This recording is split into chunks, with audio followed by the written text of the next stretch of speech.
Cookie खुलदा नोंगमई कामना खरे अमा शोकले passenger कुल लोम तोंगबा winger hijack तौखरे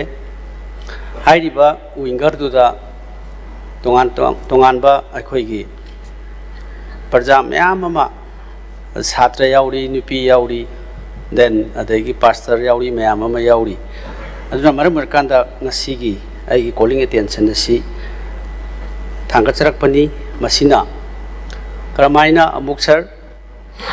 cookie community अमसुंग तांखुल community की मरकता थोकलाइबा अनरेस्ट होइबा सिचुएशन सी मसी खरा था अममुक खरा हेले सर मखिगी उंखनबसी लाइबसी सरकार न करी करी पाइखतपीरी मसिना मरम ओइरकांदा लाइबा थोइबा ngarang थोइबा थौदोकसिसु सेंट्रल फोर्स की आउटपोस्ट लेबा जगादनी हाई अंदर मसी क्रमाइना सेंट्रल फोर्स लेबा स्टेट की पुलिस स्टेशन लेबा लिटान पुलिस की स्टेशन की यामना नकबा मयादा मसी थोगलाइबसी करिगिनो हुजिक एना थांगचरिबदी सर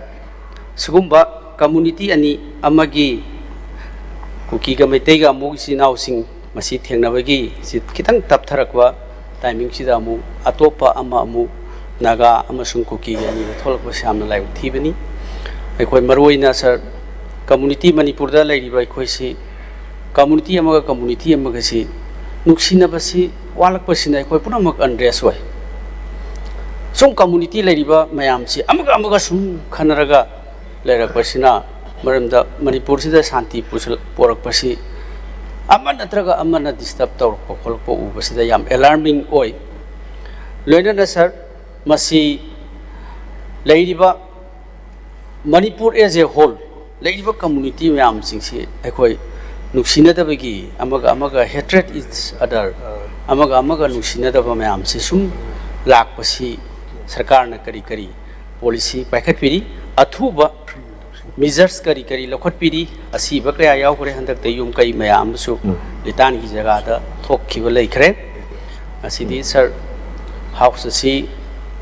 फजना चथरीबनिना मसीगी सीरियस कंसर्न नमा हाउस की मेंबर खुदिमक honourable through speaker honourable chief minister leader of the house मसी फजना खनरगांदा मसी शांति पोरगनरबा मसुंग अथुबा मतमदा कूल डाउन तौननबगिदमक्ता सरकार न करी करी पाइखतपीरी हाउस असिदा थंबियु अदुगा लेरिबा सर मसीगी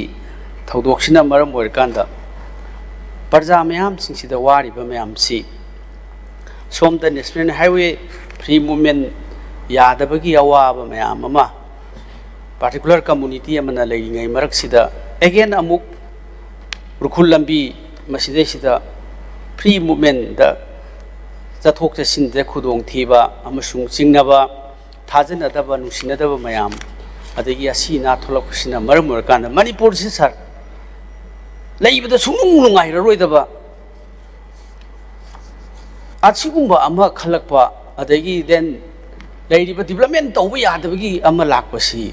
सरकार ना यामना सीरियस कंसर्न अमा लौबीबगी मतमदु you're sir अखोइना Chumna honourable chief minister दसु ngarang इमीडिएट अटेंशन अमा तौखिबगी खबर दसु थोक्ति थोक्लै सर मधु कया यामना मधुगी पूरा शांति ओइखरबरा देन पूरा कंट्रोल तौखरबरा अदगी कम्युनिटी अमना अतोप कम्युनिटी अमगी मी फाजनबा अतोप कम्युनिटी अमना अतोपगी अमु फाजलगा लैबसी मसी यामना अनरेस्ट ओइ मसी यामना चरांगनबा अदगी कम्युनिटी अनीदुगी मरक्ता मफम द लैगिबा मयाम जिंगसिगी मसीगी टेंशन हाइगलकननबगी चरांगनबा मयाम अमा थोलकपसी मसी उगनी मी फाजनबा अदगी खोटपसिसु तहोइदबा थबक अमनी अदुना सरकार न मसीगी मतंगदा फजबा अरिक चुंबा शांति पोरगनबगी अमसुंग कम्युनिटी अनिमक फमिनरगा लोइसननबगी फाजलिबा मयाम सिंग दु थादोखरबरा हाइबना सिंबा मयाम सिंगसी थ्रू ऑनरेबल स्पीकर अना सरकार की ऑनरेबल चीफ मिनिस्टर की अमदी होम की मसीगी मियामदा अमसुंग हाउस असिदा फजना डिटेल थंबिननबा मसीगी कॉलिंग अटेंशन से मूव तौजबनी thank you sir Honorable Minister concerned statement thambigani.